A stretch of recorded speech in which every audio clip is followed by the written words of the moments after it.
Kidnapped by Robert Louis Stevenson. Chapter 4. I run a great danger in the house of Shaws. For a day that was begun so ill, the day passed fairly well. We had the porridge cold again at noon, and hot porridge at night. Porridge and small beer was my uncle's diet. He spoke but little, and in that same way as before, shooting a question at me after a long silence.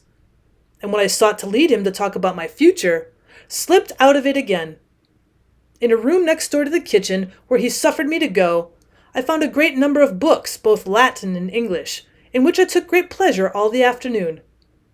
Well, indeed, the time passed so lightly in this good company, that I began to be almost reconciled to my residence at Shaw's, and nothing but the sight of my uncle, and his eyes playing hide-and-seek with mine, revived the force of my distrust. One thing I discovered which put me in some doubt. This was an entry on the fly-leaf of the chapbook, one of Patrick Walker's, plainly written by my father's hand, and thus conceived. To my brother Ebenezer on his 5th birthday. Well, now what puzzled me was this, that as my father was of course the younger brother, he must either have made some strange error, or he must have written before he was yet 5, an excellent, clear, manly hand of writing. I tried to get this out of my head, but though I took down many interesting authors old and new, history, poetry, and storybook, this notion of my father's hand of writing stuck to me. And when at length I went back into the kitchen, and sat down once more to porridge and small beer, the first thing I said to Uncle Ebenezer was to ask him if my father had not been very quick at his book. "Alexander? Not him," was the reply. "I was far quicker myself. I was a clever chappie when I was young. Why, I could read as soon as he could." Well, this puzzled me yet more, and the thought coming into my head, I asked if he and my father had been twins. He jumped upon his stool, and the horn-spoon fell out of his hand upon the floor. "What goes ye ask that?" he said, and caught me by the breast of the jacket, and looked this time straight into my eyes. His own were little and light, and bright like a bird's, blinking and winking strangely. "Well, what do you mean?" I asked very calmly, for I was far stronger than he and not easily frightened. "Take your hand from my jacket. This is no way to behave." My uncle seemed to make a great effort upon himself. "Tod, man David," he said, "you shouldn't speak to me about your father. That's where the mistake is." He sat a while and shook, blinking in his plate. "He was all the brother that I ever had," he said, but with no heart in his voice. And then he caught up his spoon and fell to supper again, but still shaking. Now this last passage, this laying of hands upon my person and sudden profession of love for my dead father, went so clean beyond my comprehension that it put me into both fear and hope. On the one hand, I began to think my uncle was perhaps insane and might be dangerous. On the other, there came up into my mind, quite unbidden by me and even discouraged, a story like some ballad I had heard folks singing, of a poor lad that was a rightful heir, and a wicked kinsman that tried to keep him from his own. For why should my uncle play a part with a relative that came, almost as a beggar, to his door, unless in his heart he had some cause to fear him? With this notion all unacknowledged, but nevertheless getting firmly settled in my head, I now began to imitate his covert looks, so that we sat at the table like a cat and a mouse, each stealthily observing the other. Not another word had he to say to me, black or white, but was busy turning something secretly over in his mind. And the longer we sat, and the more I looked at him, the more certain I became that the something was unfriendly to myself. When he had cleared the platter, he got out a single pipeful of tobacco, just as in the morning, turned round a stool into the chimney corner, and sat a while smoking with his back to me. "Davy," he said at length, "I've been thinking." Then he paused and said it again. "There's a wee bit siller that I've half promised ye before ye were born," he promised. "Promised it to your father. Nothing legal, ye understand, just gentlemen daffing at their wine. Well, I keep it that bit money separate. It was a great expense, but a promise is a promise. It has grown by now to be a matter of just exactly, and here he paused and stumbled, of just exactly £40. This last he rapped out with a sidelong glance over his shoulder. and the next moment added almost with a scream, "Scots!" The pound Scots being the same thing as the English shilling, the difference made by this second thought was considerable. I could see, besides, that the whole story was a lie, invented with some end which it puzzled me to guess. And I made no attempt to conceal the tone of raillery in which I answered, "Oh, think again, sir. Pounds sterling, I believe." "Well, that's what I said," returned my uncle. "Pounds sterling. And if you'll step out by the door a minute just to see what kind of a night it is, I'll get it out to ye and call ye in again." Well, I did his will, smiling to myself in my contempt that he should think I was so easily to be deceived. It was a dark night with a few stars low down, and as I stood just outside the door, I heard a hollow moaning of wind far off among the hills. I said to myself there was something thundery and changeful in the weather, and little knew of what a vast importance that should prove to me before the evening passed. When I was called in again, my uncle counted out into my hand 37 golden guinea pieces. The rest was in his hand, in small gold and silver, but his heart failed him there, and he crammed the change into his pocket. "There," said he, "that'll show you. I'm a queer man and strange with strangers, but my word is my bond, and there's the proof of it." Now my uncle seemed so miserly that I was struck dumb by this sudden generosity, and could find no words in which to thank him. "Not a word," said he. "No thanks. I want no thanks. I'll do my duty. I'm not saying that everybody would have done it, but for my part, though I'm a careful body too, it's a pleasure to me to do the right by my brother's son, and it's a pleasure to me to think that now we'll agree as such near friends should." I spoke him in return as handsomely as I was able, but all the while I was wondering what would come next, and why he'd parted with his precious guineas, for as to the reason he'd given, a baby would have refused it. Presently he looked towards me sideways. "And see here," says he, "tit for tat." Well, I told him I was ready to prove my gratitude in any reasonable degree, and then waited, looking for some monstrous demand. And yet when at last he plucked up courage to speak, it was only to tell me, very properly as I thought, that he was growing old and a little broken, and that he'd expect me to help him with the house and the bit garden. I answered and expressed my readiness to serve. "Well," he said, "let's begin." He pulled out of his pocket a rusty key. "There," says he, "there's the key of the stair tower at the far end of the house. You can only win into it from the outside, for that part of the house is no finished.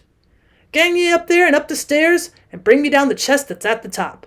There's papers in it," he added. "Can I have a light, sir?" said I.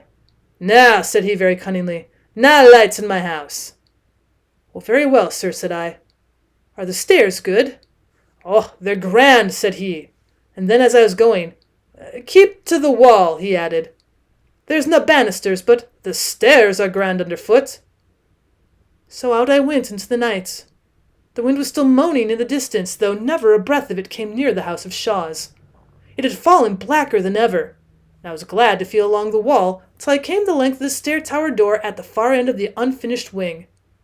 I had got the key into the keyhole and had just turned it, when all upon a sudden, without sound of wind or thunder, the whole sky lighted up with wild fire and went black again. I had to put my hand over my eyes to get back to the color of the darkness, and indeed I was already half blinded when I stepped into the tower. It was so dark inside it seemed a body could scarce breathe, but I pushed out with foot and hand, and presently struck the wall with one, and the lowermost round of the stair with the other. The wall, by the touch, was of fine hewn stone. The steps, too, though somewhat steep and narrow, were of polished mason-work, and regular and solid underfoot. Minding my uncle's word about the banisters, I kept close to the tower's side, and felt my way in the pitch darkness with a beating heart. The house of Shaw's stood some full 5 stories high, not counting lofts. Well, as I advanced, it seemed to me the stair grew airier and thought more lightsome, and I was wondering what might be the cause of this change, when a second blink of the summer lightning came and went. If I did not cry out, it was because fear had me by the throat, and if I did not fall, it was more by heaven's mercy than my own strength. It was not only that the flash shone in every side through breaches in the wall, so that seemed to be clambering aloft upon an open scaffold, but the same passing brightness showed me the steps were of unequal length, and that one of my feet rested that moment within 2 inches of the well. This was the grand stair, I thought, and with the thought a gust of kind of angry courage came into my heart. My uncle had sent me here, certainly to run great risks and perhaps to die. I swore I would settle that perhaps if I should break my neck for it, got me down upon my hands and knees, and as slowly as a snail, feeling before me every inch and testing the solidity of every stone, I continued to ascend the stair. The darkness, by contrast with the flash, appeared to have redoubled. Nor was that all, for my ears were now troubled, and my mind confounded by a great stir of bats in the top part of the tower, and the foul beasts flying downwards sometimes beat about my face and body. The tower, I should have said, was square, and in every corner the step was made of a great stone of a different shape to join the flights. Well, I had come close to one of these turns, when feeling forward as usual, my hand slipped upon an edge, and found nothing but emptiness beyond it. The stair had been carried no higher. To set a stranger mounting in it, the darkness was to send him straight to his death. And although thanks to the lightning and my own precautions I was safe enough, the mere thought of the peril in which I might have stood, and the dreadful height I might have fallen from, brought out the sweat upon my body and relaxed my joints. But I knew what I wanted now, and turned and groped my way down again, with a wonderful anger in my heart. About halfway down, the wind sprang up and clapped and shook the tower and died again. The rain followed, and before I had reached the ground level, it fell in buckets. I put out my head into the storm and looked along towards the kitchen. The door, which had shut behind me when I left, now stood open and shed a little glimmer of light, and I thought I could see a figure standing in the rain quite still, like a man hearkening. And then there came a blinding flash which showed me my uncle plainly, just where I had fancied him to stand, and hard upon the heels of it, a great tow-row of thunder. Now whether my uncle thought the crash to be the sound of my fall, or whether he heard it in God's voice denouncing murder, I'll leave you to guess. Certain it is at least that he was seized on by a kind of panic fear, and that he ran into the house and left the door open behind him. I followed as softly as I could, and coming unheard into the kitchen, stood and watched him. He had found time to open a corner cupboard and bring out a great case of bottle of aqua vitae, and now sat with his back towards me at the table. Ever and again he'd be seized with a fit of deadly shuddering and groan aloud, and carrying the bottle to his lips, drink down the raw spirits by the mouthful. I stepped forward, came close behind him where he sat, and suddenly clapping my two hands down upon his shoulder, "Ah!" cried I.